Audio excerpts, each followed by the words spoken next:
All right.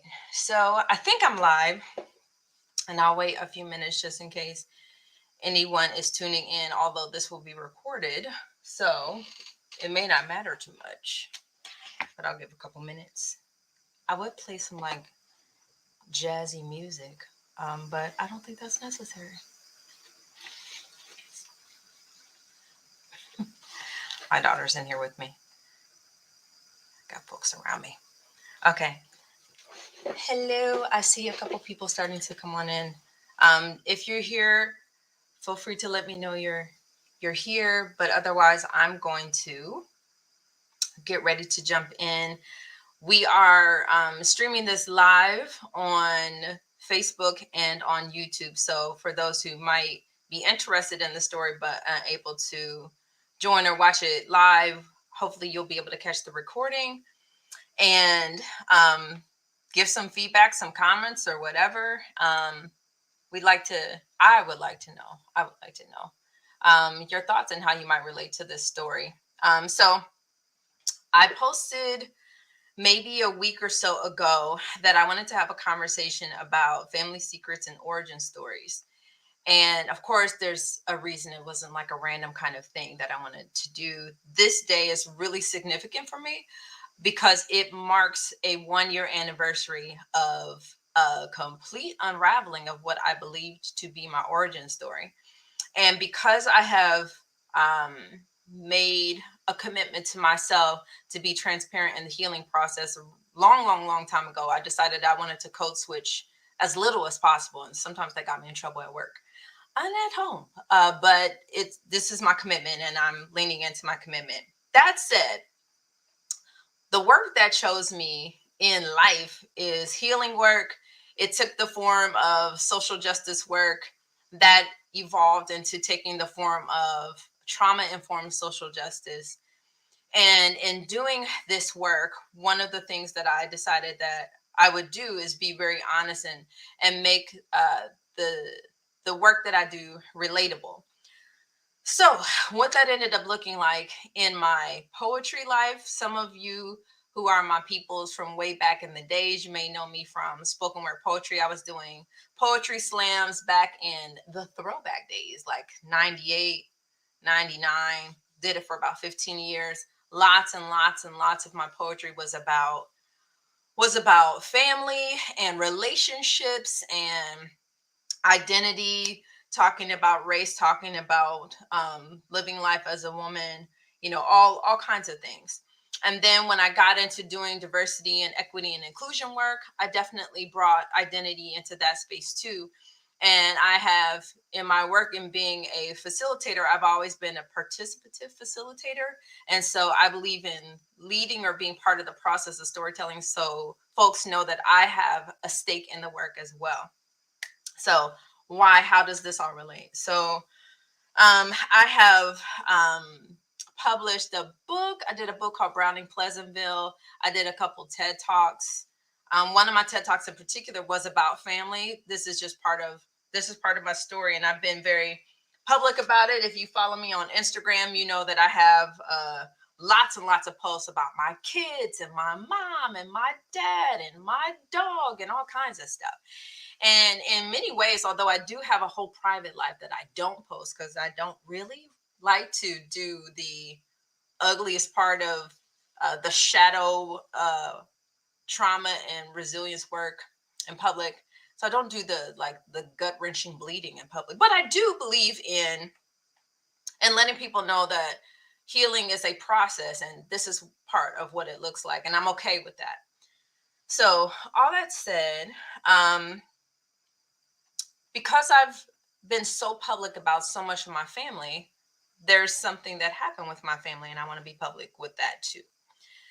This all started last year with a baby picture in January. And who of us didn't have some kind of baby picture laying around? And and I was out with a friend, and they saw a baby picture. They knew some of my story, my anecdotes. Y'all know I got jokes and stuff, and they were looking at the baby picture and they said, I do not mean to be rude or impose or to like make this awkward or anything like this, but they said, I am from an area where there are a lot of biracial people. And I know you said you're biracial, but they were like, I'm not trying to be mean, but like, you do not look, you don't look biracial. Like, you're light and you have like some of these features that look biracial, but you don't look biracial. And they said, are you sure? Are you sure you're biracial? Now, if you are looking at me, you may notice I'm fair. I have freckles. Um, Back in the day, had a mean Jerry curl. It wasn't a long, ready for the world, beautiful Jerry curl, but I did have the Jerry curl. And um, this was a question that came up all the time. You know, I was from this community in Columbus, Ohio called Agler Green. And in Agler Green, it was a predominantly Black community. Shout out to anyone who ends up seeing this who's from Agler Green, the AG families, right? And I knew I was light skinned before I really understood race. And you know, I'm biracial. My dad's white, my mom's Black. But in that context, I understood skin color before I understood race, which is a whole nother conversation for a whole nother day. But because I didn't look biracial, I have spent my entire life in debates with people, particularly in the Black community, defending myself and defending my identity because I didn't look biracial. Like, what does that look like? I would be asked why I didn't have the hair. My hair texture wasn't fine and wispy and curly. Like, if I jumped in the swimming pool, all bets were off. The Jerry curls popping out. It was really bad. It was not attractive. Right. And I didn't have the hair. When I was younger, I didn't have freckles, and my lips were always full, and my nose was always kind of a round nose. There was just nothing about me that looked biracial to people. I was one of those little Black kids that had the sandy blonde hair, but outside of that, that was about it. Right. And so people were trying to figure out, you just don't look biracial to me. Been battling this forever, to the point where it just became a joke. Right. Like, this is me, this is my dad.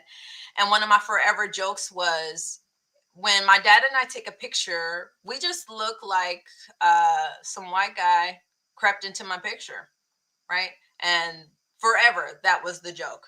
My dad he's the white guy. He's, your average white guy who just happens to have little biracial kids. And that was the story.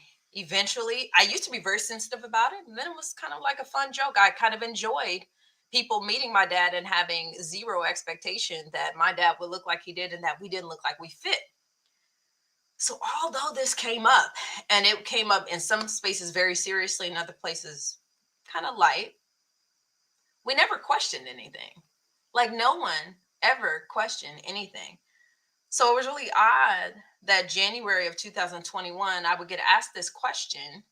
And for whatever reason, this time in this moment in my life, like, spirit just sat on me to say, yes, Kim, are you sure? Are you sure that he's your dad? I never, ever in my entire life questioned it. And I was disturbed and disrupted for the rest of the day. Because I'm like, well, of course he is. I'm thinking back, looking on timelines, the bazillion baby pictures, like, from the beginning. This dude is in like photo albums, everything. Like, how could he not be my dad? So that evening, I called my sister, and I'm talking with her, and I'm saying, hey, this came up, and I know we've never thought about it before, but do you think there's any possibility that my dad's not my dad? And although this has come up a bazillion times in this conversation on this day, my sister said, you know what? I don't know. And I'm thinking, like, we've never said, I don't know about my dad being my dad. What's going on? Universe is just moving into the shifting season, right? So I had been on a trip. I get home. We call my brother, my older brother. My brother and my sister and I have different fathers. And of the three of us, I'm the only one with a white father.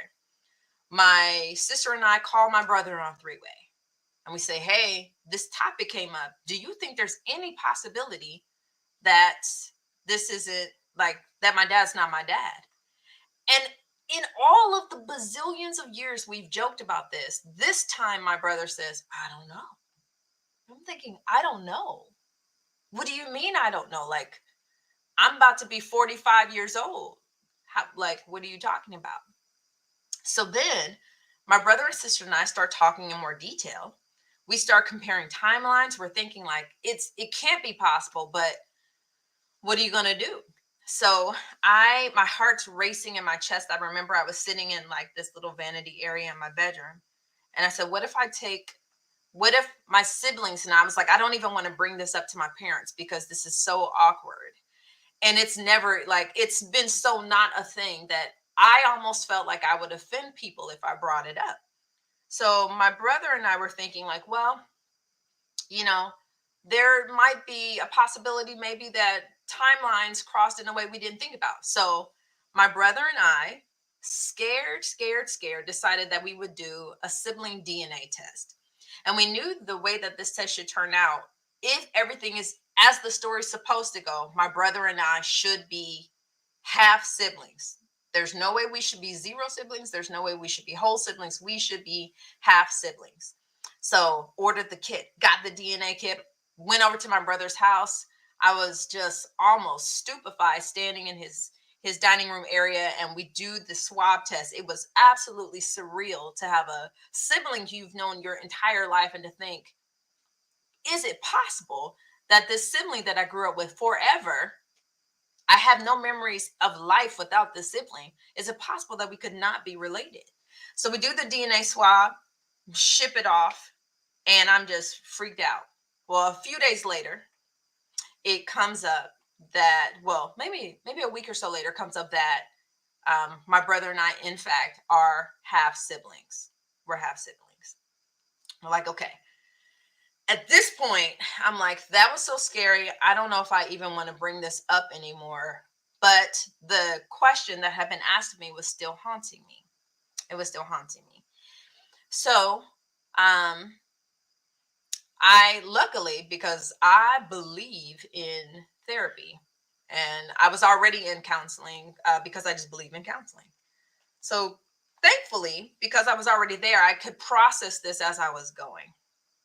So, because of fear, because of fear, I'm like, I'm not going to touch this. I'm going to just leave it here. But now the question was haunting me. I'm like, I got to find out if there's more to this.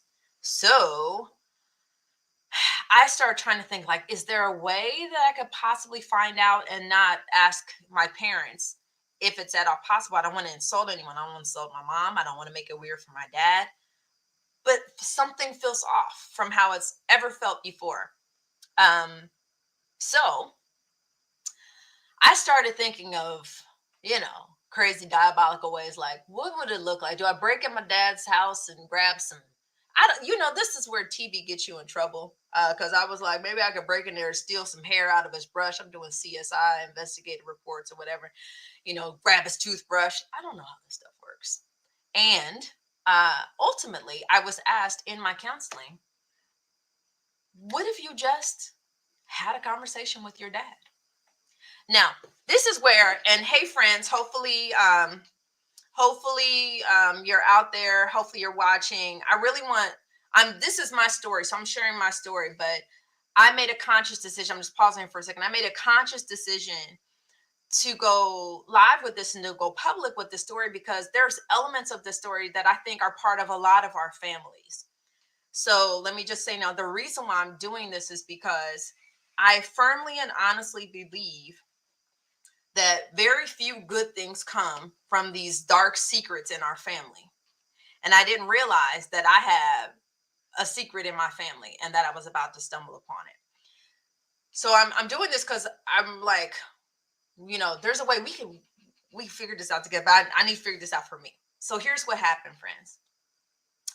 So I decide to follow the advice that I was given by saying, what would happen? What is the worst thing that could happen? And I'm like, I don't know. I don't know. So I'm going to have a conversation with my dad. I was almost physically sick thinking about this. I didn't tell my dad ahead of time about the conversation I wanted to have with him. My dad and I, in full transparency, have spent a lot of time working on our relationship because of my appearance. I lived my entire life, and I would tell him, and we had these conversations, as kind of like a black woman with a white father, right? That's what it felt like.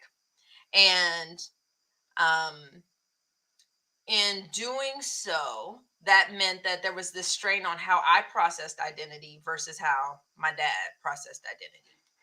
Hold on one second.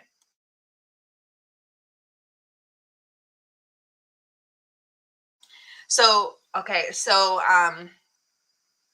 my dad and I, if you can believe this, have being biracial, having a white dad, a black mom, having other biracial siblings, and at this point being in my 40s, my dad and I had never really talked about race until I did a TEDx about race. And I talked about what it was like to have kind of like this trauma connected to race in the family. The TEDx was called Over, Under, Around, and Through Trauma. And I talked about having, a black family that had come from middle class and a white family that um, had not had as much money. And I talked about, which was true, having a grandparent who was racist, right? And part of it was the times, and maybe not, but my grandfather was racist. And I had very strong views about black people, have strong views about race mixing. And I was not very close to the white side of my family. I had a relationship with my father, but I didn't have a close relationship with the white side of my family.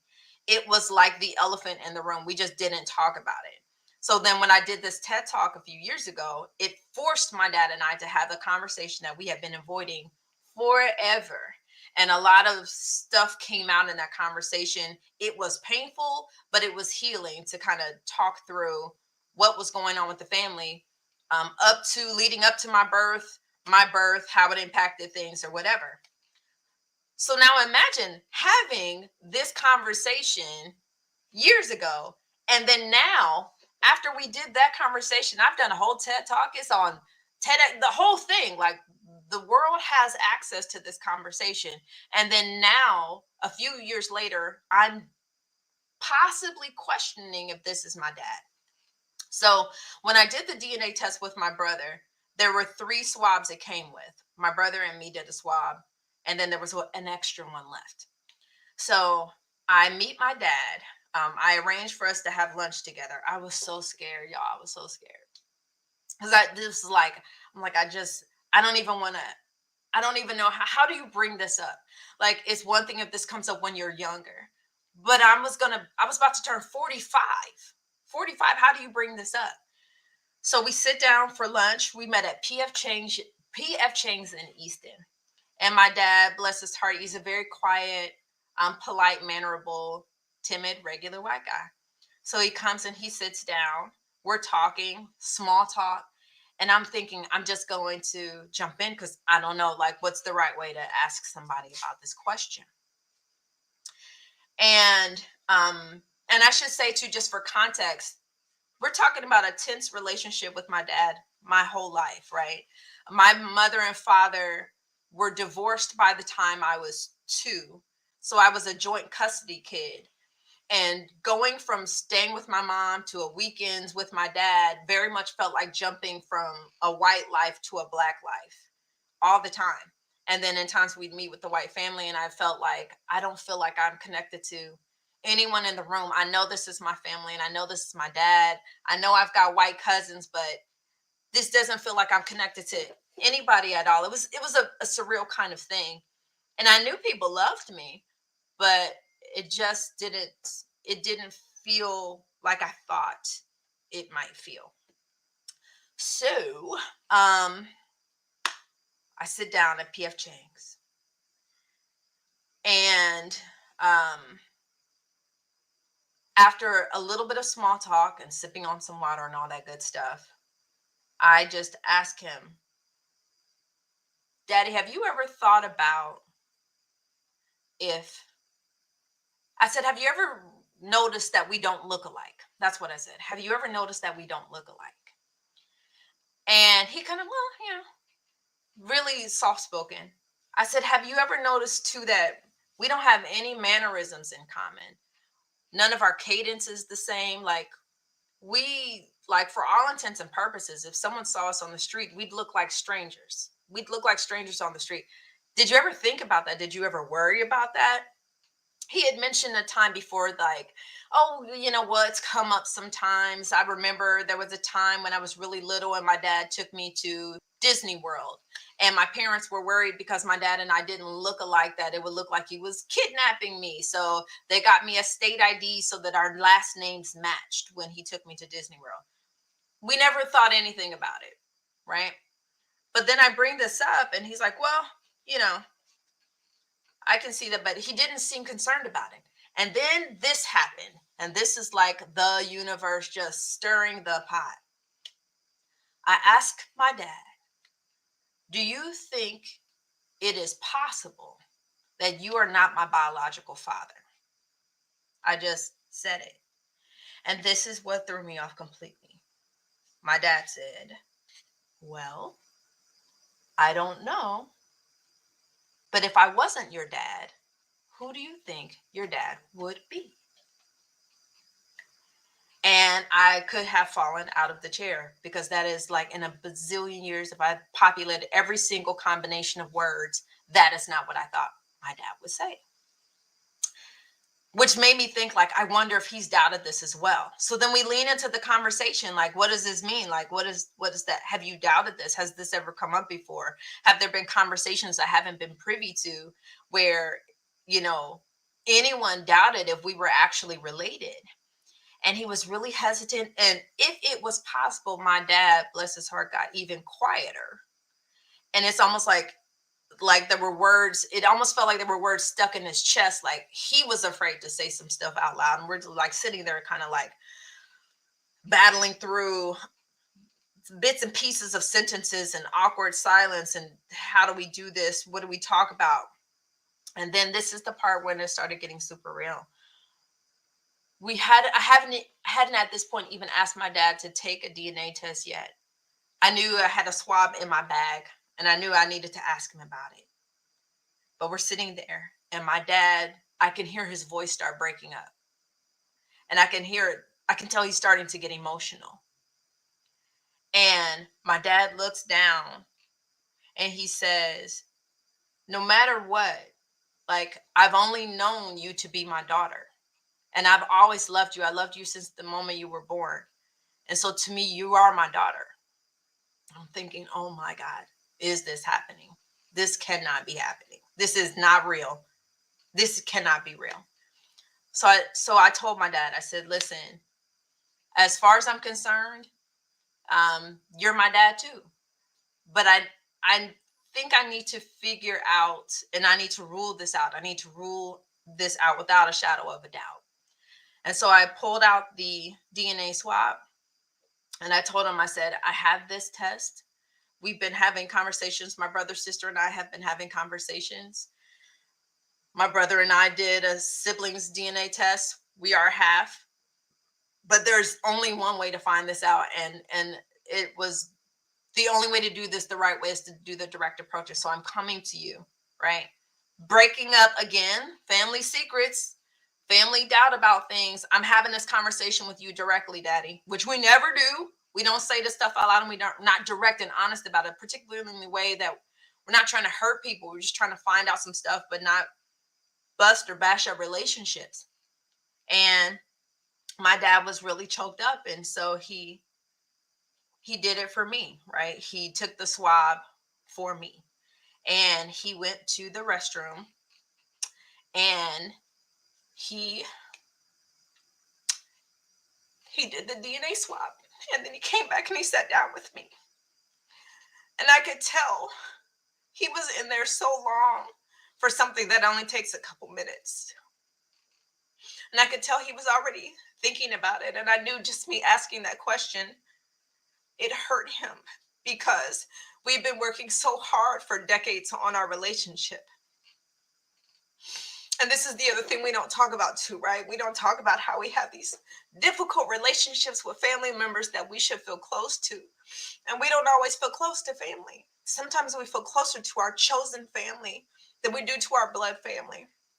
My dad and I fought for decades to try to figure out how to have a relationship, and only since the birth of my children did we figure it out. So we've been closer than we have ever been in my entire life. In my entire life. And then this happens. So we talk more at the table. I'm holding his swab in the envelope. I put it in my bag so it's just not even in sight. We finish our lunch, and I had to go somewhere else. I think I had a meeting to go to. And I reassured my dad that no matter what happened, I'm still his daughter and he's still my daddy. You're my dad. You are the only person I've ever known as my dad. And I don't care how this test turns out, you're my dad. And I only even moderately doubted it, only a little bit, right? So I had to go give my dad a hug. I tell him I love him. He's like, a couple tears fall out, and he tells me no matter what, I'll always be his daughter. And he's loved me since the beginning, and it wouldn't change anything. And then I get up and go. And I had to make a couple phone calls in the car before I pulled off. And I noticed that my dad didn't leave the restaurant. My dad was sitting in there by himself, probably. I don't know. I won't know. My dad and I have talked about this since, and we will continue to. And but he sat in the restaurant, and I'm sure he was just trying to figure out what just happened. Did he really just take a DNA swab to find out if his firstborn was his? Absolutely surreal moment. And maybe by the grace of God, I was busy, so I could do different kinds of things throughout the day to distract myself from what just happened. So I get the DNA swab later on that evening, put it in the package and ship it off, expedite it so that we could just get rid of this nightmare as quick as possible. Because at this point, although I wanted to know the truth without a shadow of a doubt, I started becoming afraid of what would happen if he wasn't. I hadn't thought about it, but I'm like, what if he's not? Like, I don't even know what to do with that because there's never anything I ever doubted before. So I ship it off. That evening, after I shipped off the package, I was just like, this can't be real. So I drove over to my mom's house, and I sat down with my mom. It wasn't a long visit. And I asked her, I said, have you ever doubted if my dad was my dad? She said, no. I said, have you ever wondered why I don't look like my dad? And I don't have any of his mannerisms. I don't have any cadences. I have nothing like anything in that side of the family. Nothing. And she said, no. And she actually said, there's lots of family members who don't look alike, right? So that's not really a good way to judge if folks are related or not. And she kind of changed the subject and we moved on. It was almost like this isn't even worthy of conversation. Like, who's even doubting that? Like, you get your artistic ability from your dad's side, and you're fair like people on your mom's side of the family. Your freckles come from us. It is what it is. And because my mom was so confident, I stopped doubting it.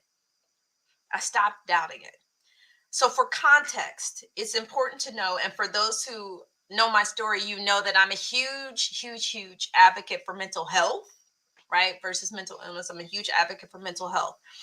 I believe in therapy. I believe in counseling. I believe in all of those things. I believe if someone has a true diagnosis that they should, if take your meds if you got them, this whole kind of thing. The reason why I'm a huge advocate of mental health is because, and we've talked about this publicly before, my mother lives with bipolar disorder, borderline personality disorder. She has suicide ideation. So I grew up with a parent who struggled with depression, who struggled with anxiety, who struggled with, like I said, bipolar disorder, borderline personality disorder. This is not uncommon, and it's in our family, and I knew that. And because of that, my mother actually, it shifted our roles in the family. So it's important to note that in our family, on my mother's side, I'm like almost like the pseudo matriarch. I ended up being a care provider for my mother to make sure that things around the house got done. My sister was okay when my mom wasn't able to, when she was struggling with her diagnoses. And it was just part of how the family functioned. This Everyone knew this. It's just how the family was. My mom's brilliant. She's high functioning. Both of my parents are very brilliant, right? But my mom just wasn't able to work. So my mom has not worked since I was in ninth grade, and I've kind of helped oversee the family since I was 13. So this is a big deal, right? So I'm having this conversation, and again, strained relationship with my mother as well because of this, and because of the responsibility that it put on me to take care of things from a very early age. And this is throughout college, grad school, my own family, marriage, divorce, everything. Still having this role. So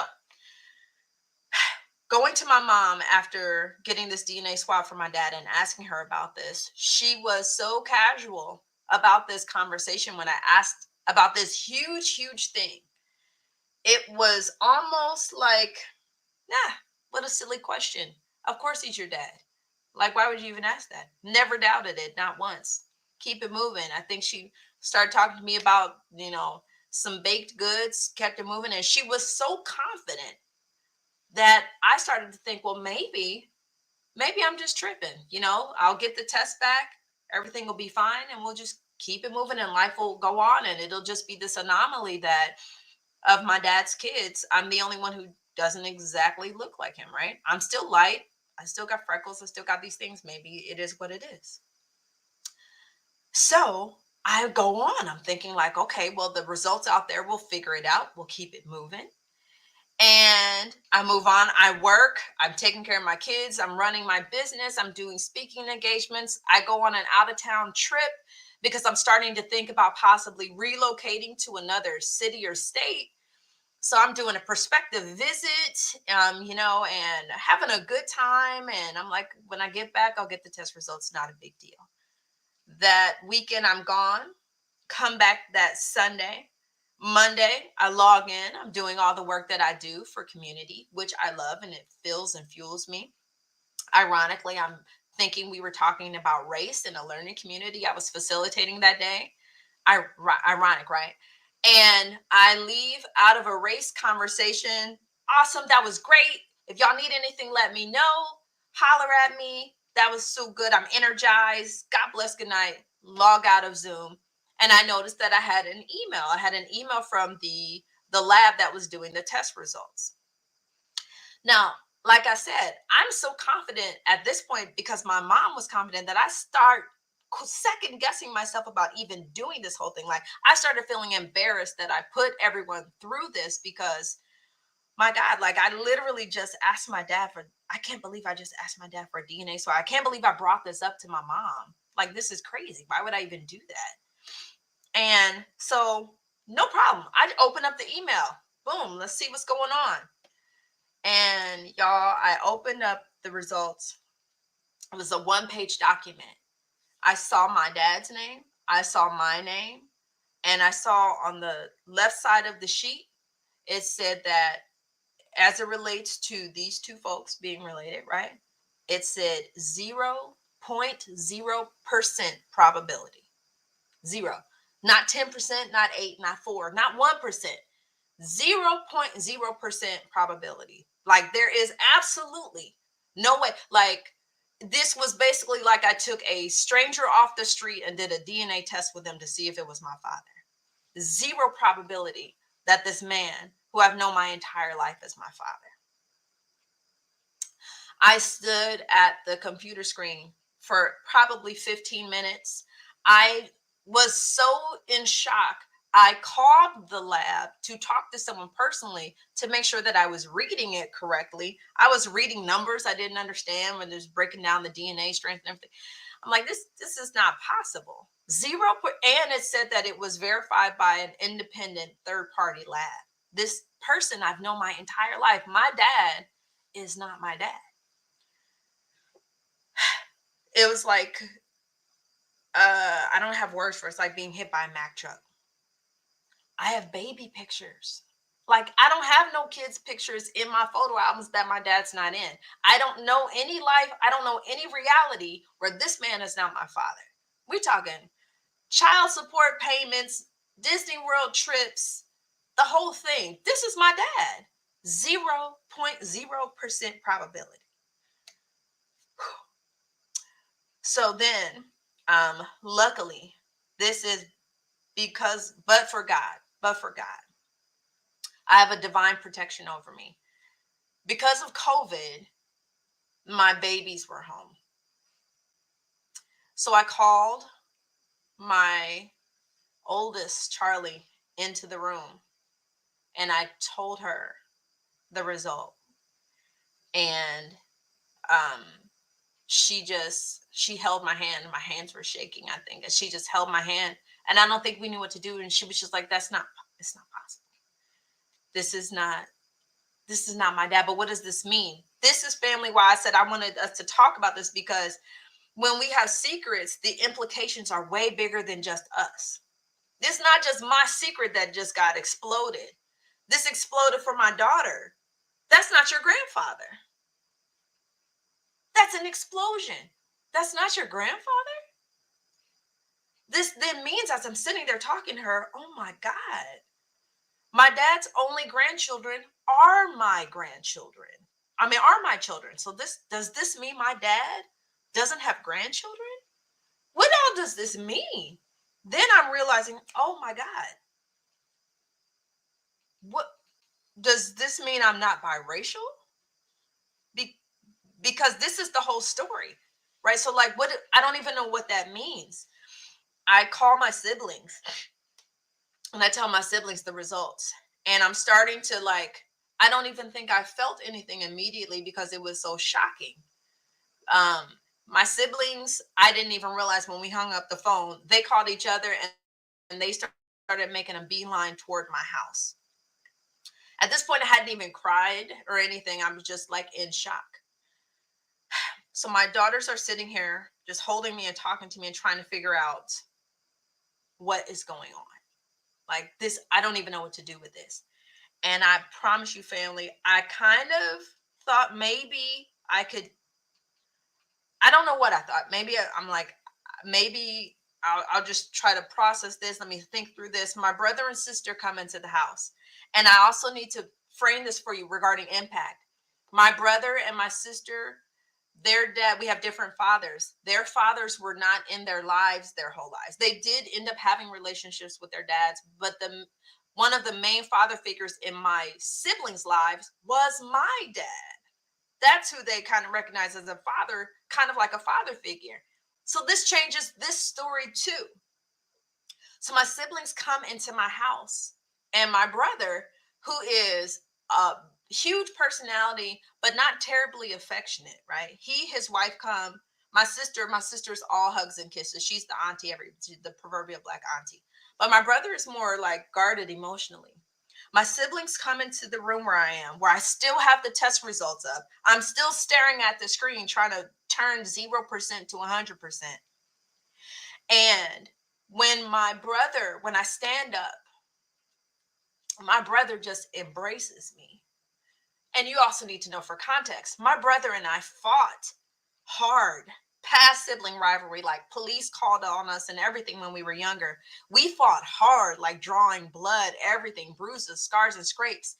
And most of what we fought about once we were older, we realized was the fact that I had a dad and he didn't.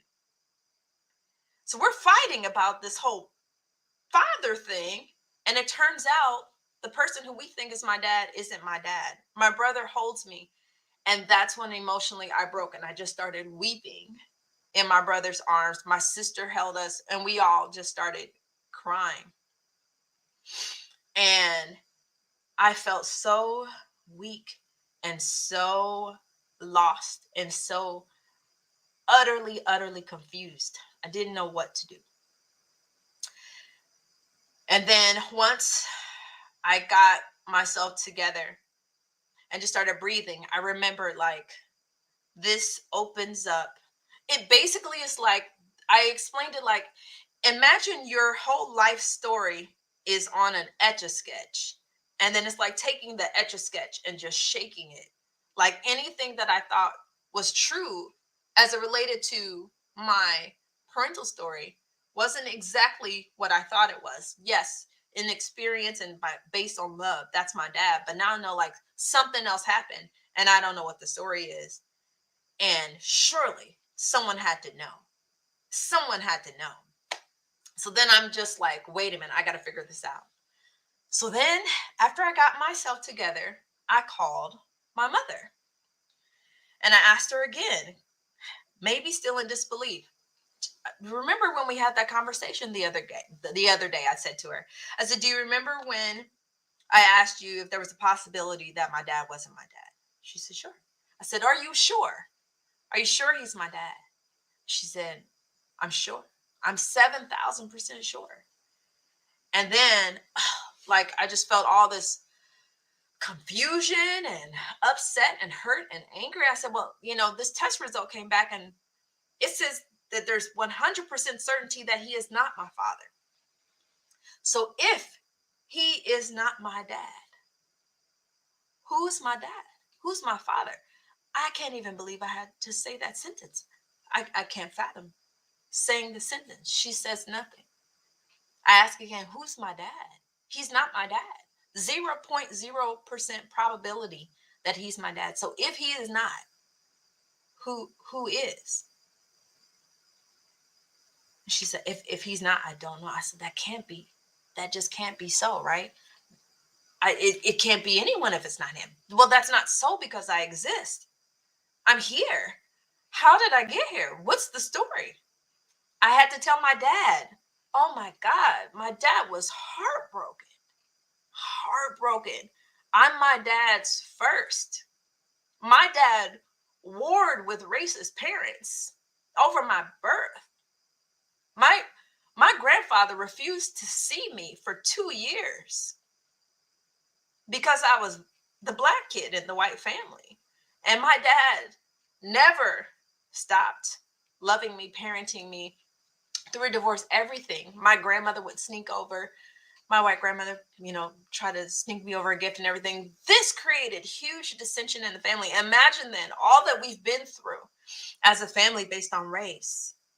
And you're not my dad. How could this be? I could hear his heartbreaking over the phone. I could hear his heartbreaking over the phone. This then began hours of my brother and my sister and me trying to solve some mystery that my mom no longer remembered any details on, right? I don't know whether, I don't know, but I would ask her anything, any information you have, please help me figure this out. I'm completely lost. Help me figure out what's going on. And she had no information for me. And I, as the days became weeks, became possibly months, I started to realize that I probably wasn't going to get any information from my mother. As far as I have been told, the only two people who knew that my dad was not my dad are my mother and my grandmother. My mother holds all the information, whether she remembers or not, I don't know. And my grandmother has passed away. So, thanks to family, thanks to dear friends, thanks to the fact that I was already in counseling, it took lots and lots and lots of sitting still. I'm a person who likes to let me figure this out. And there's nothing. This is complete powerlessness. So all I could do was sit still and feel all of the emotions and sometimes none of the emotions connected to the story because I didn't know what to do. I didn't know. I did not know what to do. And I was in the process of moving out of the state. Now, can you imagine moving out of the state anyway? Can you imagine moving away from your hometown permanently for the first time, arguably ever? And then, can you imagine doing so in the middle of finding out that your father isn't your father? So the other part that happened was this, family. When the question about my dad came up, I took an ancestry DNA test to find out heritage, and I took them pretty much at the same time and shipped them off. I had to have the results back before I found out about my dad. As I'm packing up to get ready to move out of my house, this was on March 13th. I found out about my dad on February 7th, 2021. On March 13th, 2021, I'm packing up boxes, getting ready to move. And I should say, as I was having conversations with my mom, where we had left off at a certain point was, I don't know who your dad is, but he's definitely white. You are biracial. That I do know. You are biracial. So I'm like, okay, well, let's get the ancestry DNA, keep it moving, because I had already done that before I even knew my dad wasn't my dad.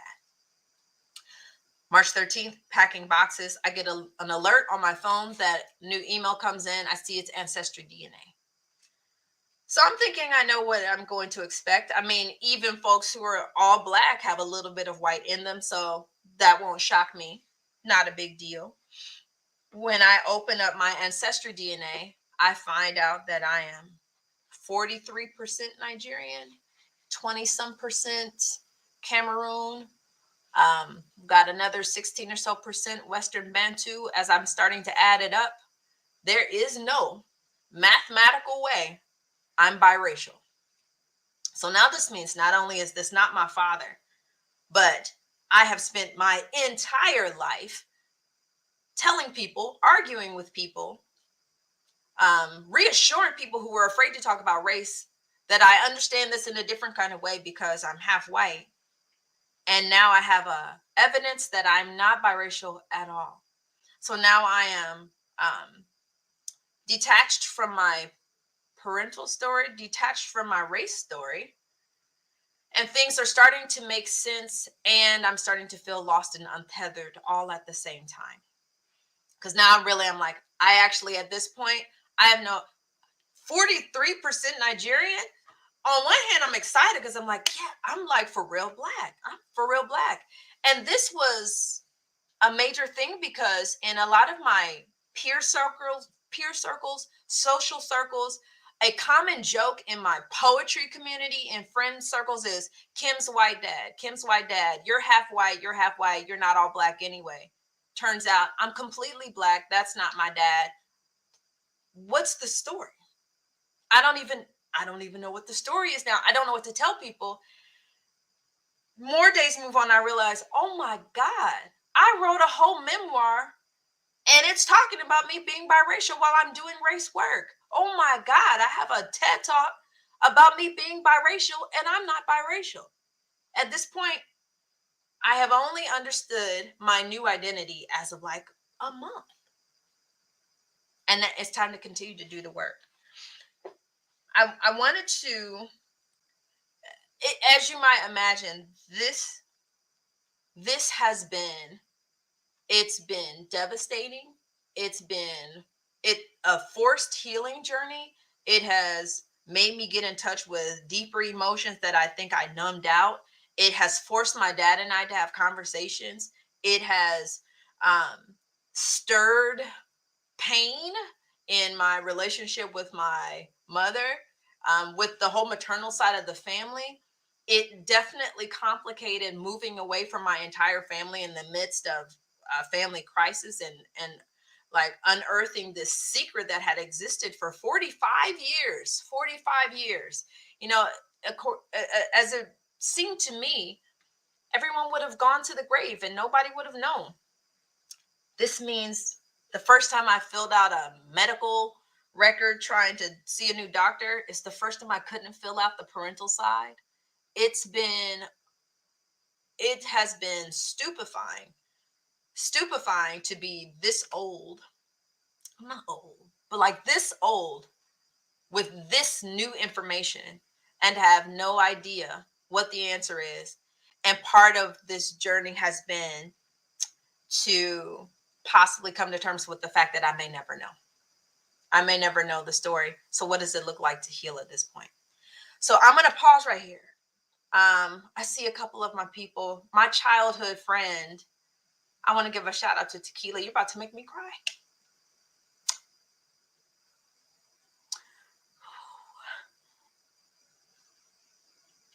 thank you to my family. Thank you to my friends. Thank you to chosen family who didn't realize they were on this journey with me over the last year.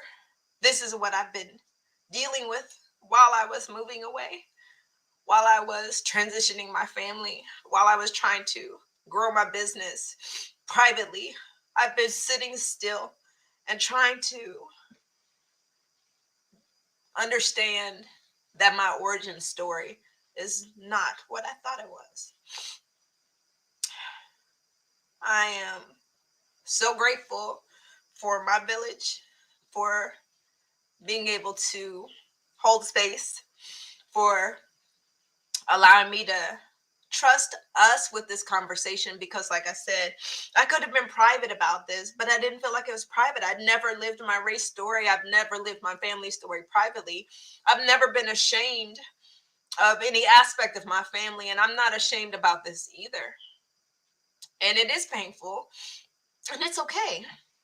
It's okay for things to hurt, and it's okay to not know.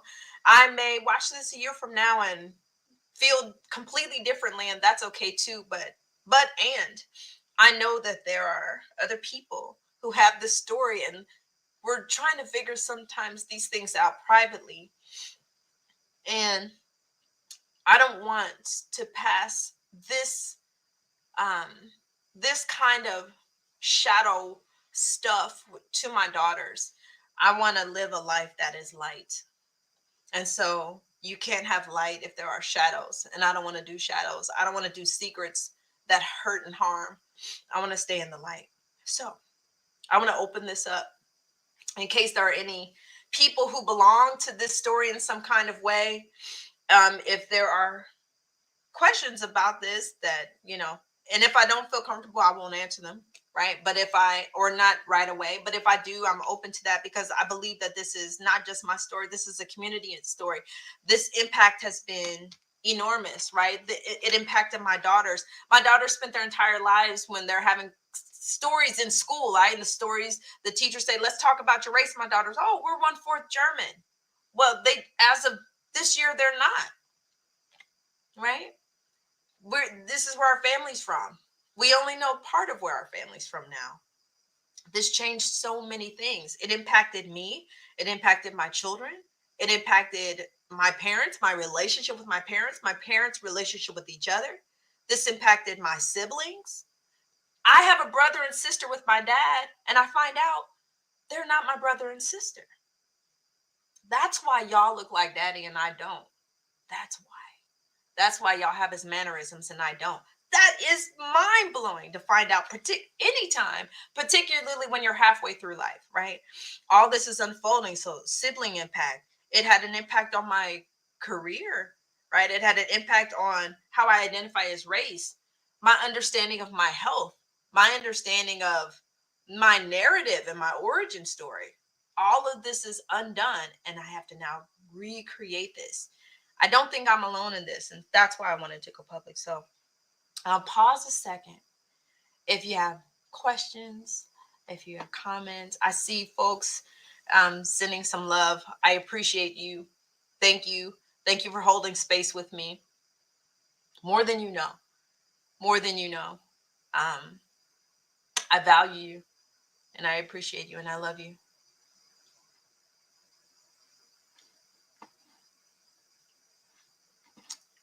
Let's see. I mostly just see, and I should say too, when I first decided to do this, I actually had a conversation with my dad about it, because I knew how sensitive this is. And I know that as hard as this is for me, he's experiencing this in a completely different way that is, that hurts, right? But that we have to kind of redefine what this looks like. We've now become chosen family, and in some ways that's tighter, it's more intentional. He has a willingness to talk with me about this too. So um, yeah, we're we're in it, and we're gonna go through this together. And yeah, this is it's a family thing, blood and chosen. It's a family thing. I see love coming. I appreciate you. I love you back. If you can relate to this, I appreciate you. I know there have been a couple people who have hit me up who I think maybe wondered if that's where this was going. And I appreciate you hitting me up and letting me know you have some things that are connected to this as well. I'm so much better now than I was 3 months ago and 6 months ago and 9 months ago. Um, and as you might imagine, it's a lot, and I have always been completely invested in healing journeys. And I know that this story was given to me so that I could um, not be afraid to do this work, this healing work, particularly not in front of others. I do want to say this. I That's where I'm stopping with this story for right now. I am open to continuing this conversation. If you'd like to continue this conversation, let me know. Hit me up. Put it in the comments if if you have an interest in talking about this more. I've talked with family, and they have a willingness to talk about this so that we can just see what this looks like. What we want to do, we talked about it as a family, is just model what it looks like to work through things like this, right? So talking with my kids, we're willing to talk about this. My dad and I were willing to talk about this. My sibs were willing to talk about this so that we figure out. I wanted to let people know, even when stuff like this happens, there's a way to even get through this stuff, and to not be afraid of shadow work, to not be afraid of a healing journey, but to approach it head on, and how contagious that healing could be for all of us. I know, like I said, the sphere of impact this has been crazy, but I believe just as this has been devastating in so many ways, to do the healing together, it will be healing in so many ways. And I've always been a child of the village, and I will continue to be a child of the village. And so um, I do some work in my private life. I do a lot of work actually in my private life to heal through this. But I also believe it's important to let my village, my family know when I do heal, this is what I did, and this is what I do, and this is possible for you and for us too. So that's it on today. That's the story. The origin story is being recreated. A few weeks ago, maybe on New Year's Day, I did African ancestry, so I'm going to find out more about those roots. And if you're open to it, I'm open to continuing to share the journey and to engage with you, so that I don't want to be spectacle, right? I'm cool with curiosity but not spectacle. So if you're open, then I'm open for us talking about this together, and healing together as a community. So I think that's it. That's all. Thank you for sharing time with me on today. And unless you got some stuff for me, I'm just grateful that you held this space for and with me.